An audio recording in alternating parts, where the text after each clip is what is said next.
Varicose veins కి సరైన చికిత్స కోసం సంప్రదించండి ఎవిస్ హాస్పిటల్. నమస్తే రమగారు. నమస్తే జయ. రమగారు, పూజ చేసేటప్పుడు కొంతమందికి మనసుని అక్కడ లగ్నం చేయలేకపోతారు. ఆలోచనలు ఎక్కడికెక్కడికో వెళ్ళిపోతుంది. మనసు ఎటేటో పరుగులుతుంది. మళ్ళీ అమ్మో ఇదేంటి, నేను దేవుడి రూమ్లో ఉండి ఇట్లా ఉన్నాను, లేకపోతే గుడిలో ఉండి ఇట్లా నా ఆలోచన ఏంటి ఇట్లా ఉంది, ఎందుకని నేను లగ్నం చేయలేకపోతున్నాను అట్లా అనిపిస్తూ ఉంటుంది కదండి కొన్ని సందర్భాల్లో. ఎట్లా అండి కాన్సన్ట్రేట్గా ఉండాలంటే ఏం చేయాలి? అసలు ఈ పూజ అంటే ఏమిటి? అంటే భగవంతుని ముందు కూర్చోవటం, ఏం చేస్తారు? దీపం పెడతాం, పలహారం పెడతాం, ఒక దండం పెట్టుకుంటాం, ఏదన్నా చెప్పుకోవాలనుకుంటే స్తోత్రాలు మంత్రాలు లాంటివి చదువుకుంటాం. క్రియ దీపం ముట్టించడం, ఇవన్నీ సవరించడం, తోడవటం, పువ్వులు పెట్టడం, తర్వాత నువ్వు అన్నట్టు నివేదన చేయటం, వీటితో పాటు స్తోత్రం చదవటం అనేది ఒక పాయింట్ ఉంటుంది కదా. ఇది ఎంతమంది చేస్తారు? చదవటం అనేదా పర్సంటేజ్ తక్కువ అవ్వచ్చు. అలవాటుగా నోటికి చదివేసుకుంటూ పుస్తకం లేకుండా కడకడకడ చదివేస్తూ ఈ క్రియ కూడా చేసేవాళ్ళు కొంతమంది ఉంటారు. లేదా ఈ క్రియ చేసేసాక ఏదైనా ఇటు చదువుకునే వాళ్ళు ఉంటారు కదా. వీళ్ళిద్దరికీ ఇలా చెడు ఆలోచనలు రావు.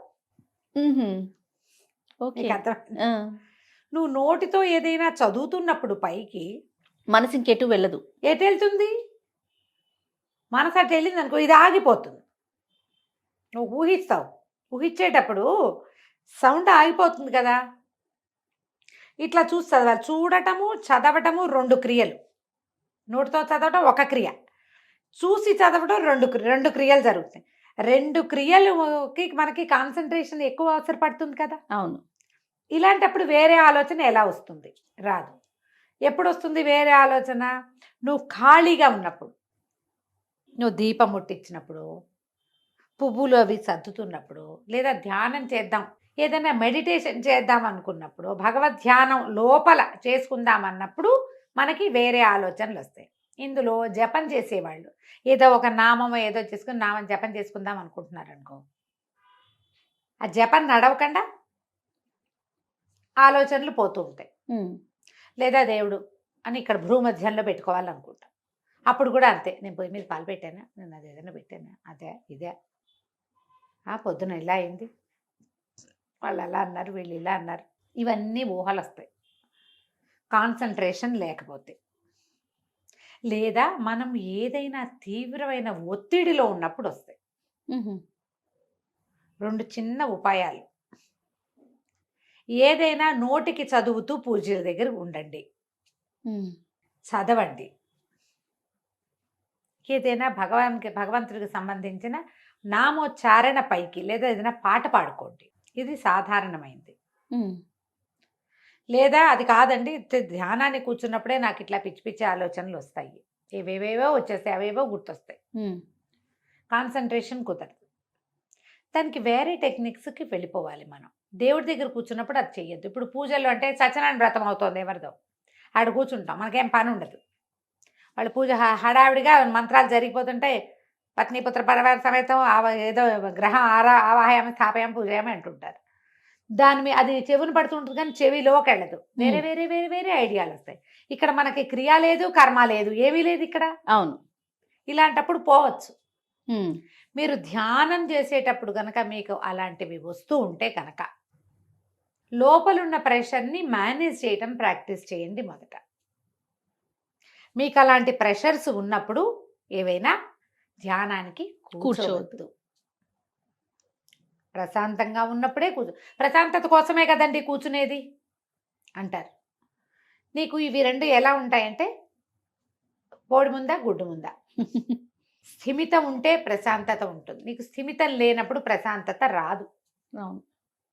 అలాంటప్పుడు నువ్వేం చెయ్యొచ్చు? మెడిటేషన్కి కూర్చోకూడదు, దేవుడి దగ్గర చదువుకో ఏదైనా. ఆటోమేటిక్గా స్థిమితం వస్తుంది, సొలేసి లభిస్తుంది. దానివల్ల నీకు మనసు భయంగా ఉంది, టెన్షన్గా ఉంది, ఏదో జరిగింది, టెన్షన్గా ఉంది, నువ్వేం చేయాలి? ఆప్తం పడతారం దాతారం సరస్వపతం లోకాభిరామం శ్రీరామ భూయ భూయో నమః చదువు 10 సార్లు. అప్పటికి ఆ లోపల ఉన్న దడ తగ్గుతుంది. దడ తగ్గాక నువ్వు కాన్సన్ట్రేట్ చేయగలుగుతావు. ఇలాంటి ఒక అలవాటు చేసుకోండి. ఈ రోజే వస్తుందంటే రాదు, అలవాటుగా Practice తో. చేస్తే వస్తుంది. ఖచ్చితంగా ఏదో కొత్త కొత్తవి ట్రై చేయబోకండి. కొత్త స్తోత్రం చదివితే బాగుంటుందని నమ్మద్దు, ఇంకో పూజ ఏదో చేస్తే బాగుంటుందని నమ్మకండి. మీరు చేసేదే సజావుగా చేస్తే కుదురుతుందని తెలుసుకోవాలి. మీకు చిన్న శ్లోకం శుక్లాంబరధరం వచ్చు, నెంబర్ ఆఫ్ టైమ్స్ చదవండి ఇట్లా లెక్క పెట్టుకుంటూ. 3 రౌండ్లు తిరిగితే 21 సార్లు అవుతుంది, ఇంకా అవుతుంది 27 సార్లు, మన నక్షత్రానికి సరిపోతుంది. 2 రౌండ్లు చదివి తర్వాత ఇక్కడ దాకా వెళ్ళామనుకో, అప్పుడు 21 టైమ్స్ అవుతుంది. చూడు, 1 2 3 4 5 6 7 8 9, 2 9 18, 19 20 21 సరిపోయింది. అంతే. 21 టైమ్స్. నువ్వు 27 సార్లు చదివితే అన్ని నక్షత్రాలకి చదివినట్టు అనుకోండి. ఏదైనా ఒకదాన్ని ఇలా ప్రాక్టీస్ పెట్టుకోండి. మీరు రోజు పుస్తకం చూసి చదివేటప్పుడు కొన్నైనా మీకు నోటికి వస్తాయిగా గ్యారంటీగా. శ్రీరామ రామ రామేతి చదువుకోవచ్చు, ఆపదామ భర్తారం చదువుకోవచ్చు, అమ్మవారిది ఏమైనా స్తోత్రాల్లో శ్లోకమో ఒకటి చదువుకోవచ్చు, గాయత్రిని చదువుకోవచ్చు. గాయత్రి మంత్రం కాదు, గాయత్రి ధ్యాన శ్లోకం. అట్లా ఏదైనా చిన్నది, ఒట్టి శుక్లాంబరధం వచ్చు, సరస్వతి నమస్తభ్యం వచ్చు, ఏదో ఒక దాని మీద వాలి ఉండటాన్ని ప్రాక్టీస్ చేయండి. నేను చెప్పా కదా, నిద్రలో కూడా ఆపదమ్మ భర్తారం వస్తుంది నాకు. నిద్ర పట్టలేదు, ఆపదమ్మ భర్తారం చదువుకుంటాను నేను మంచం మీద ఉండి కూడా. ముందు పవిత్రోవా అనుకుని సర్వావస్థాంగతోపివ యస్మరేత్ పుండరీకాక్షం సబాహ్యాభ్యంతర శుచి. అంటే అపవిత్ర పవిత్రోవా, మనం ఎలాంటి స్థితిలో ఉన్నా, సర్వావస్థాంగతోపివ, ఏ అవస్థలో ఉన్నా కూడా, యహ స్మరేత్ పుండరీకాక్షం స బాహ్యాభ్యంతర శుచి. ఎవడైతే పుండరీకాక్షుడిని స్మరిస్తాడో వాడు బాహ్యము ఆభ్యంతరంలో కూడా శుచి అవుతాడు అని పుండరీకాక్ష అని చెప్పుకుని ఆపదమ్మ భర్తారం చెప్పుకుంటాం. 100 టైమ్స్ ఆపదమ్మ భర్తారం చెప్పుకున్న రోజులు కూడా ఉంటాయి. జ్వరము, అనారోగ్యము, ఏదైనా చాలా ప్రెషర్ఫుల్ కండిషను, నోరారిపోతుంది, గుండెలు దడదడలాడిపోతుంటే, కాళ్ళు వణికిపోతాయి. ఆపదమ్మ భర్తారం పనిచేస్తుందమ్మా. మీకు పనిచేస్తుంది, మాకు చేయదు అని చెప్పకండి. ఎవరికైనా పనిచేస్తుంది. దాన్ని పని చేయించుకునే పద్ధతి మీకు రావాలంతే. నువ్వు దాన్ని నమ్మి అది ఆ స్థిమితాన్ని కనుక మనం పెట్టుకుంటే ఆటోమేటిక్గా వస్తుంది. మీకు పూజలో కూర్చున్నప్పుడు చెడు ఆలోచన వస్తాయి, వాయిస్ రైజ్ చేసి ఏదైనా చదువుకోండి, ఇక ఆలోచనలు రావు.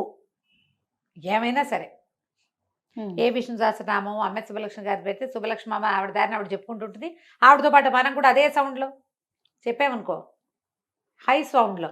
సౌండ్ పెంచేసరికల్లా ఏమవుతుంది, క్రియలు వెదిగిపోయినాయి మనవి. అవును, సౌండు హై సౌండ్ వినడం ఒక ప్రక్రియ. ఇప్పుడు ఇంక వేరే ఆలోచనకి తావేదమ్మా అసలు లేదు కదా. ఈ ప్రాక్టీస్ చెయ్యండి. మీకు అలా శ్లోకాల మీద, ప్రార్థన మీద, స్తోత్రాల మీద డిపెండెన్సీ అలవాటైతే మీరు కళ్ళు మూసుకున్నప్పుడు కూడా ఆ స్తోత్రాన్ని లోపల మనన చేసుకోండి. మనన జరిగితే అప్పుడు మీకు ప్రెషర్ తీరిపోతుంది, వేరే ఆలోచనలు రాకుండా ఉంటాయి. మనకి మనసు పరిపరి విధాలు పోవటం అని చెప్తారు. అవునవును. ఇది ఎప్పుడు జరుగుతుందమ్మా, మనం అక్కడ ఏదైనా సిచ్యువేషన్ ఉన్నప్పుడు కాదు. ఊరికే రోజు పరిపరి విధాలు ఎందుకు వెళ్ళదు పోతుంది? వెళ్ళదు. పిల్లలు ఎక్కడికైనా వెళ్ళారు, భర్త ఎక్కడికైనా వెళ్ళారు, మనమే ఎక్కడో ఏదో పెట్టాము, అక్కడ ఏదో జరుగుతుందేమోనని మనకు అనిపిస్తోంది.